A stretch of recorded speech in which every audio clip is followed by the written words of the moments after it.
से बोला शिव शंकर भगवान की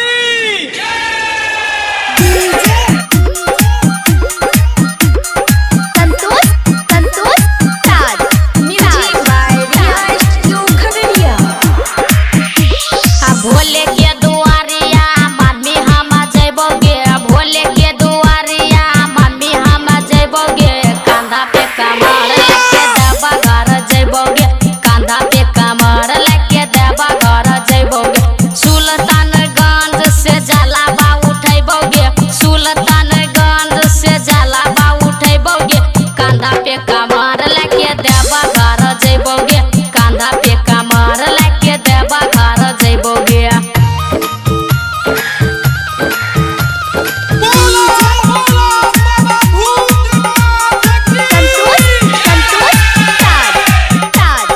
पूजा हम करे रही मम्मी सालो साल में, दर्शन देखल के बाबा आई के दुआर में, पूजा हम करे रही मम्मी सालो साल में, दर्शन देखल के बाबा आई के दुआर में, बोल बम नारा लगैने हम जइबोगे, बोल बम नारा लगैने हम जइबोगे, कांधा पे कमर लेके देवा घर जइबोगे, कांधा पे कमर लेके देवा घर जइबोगे।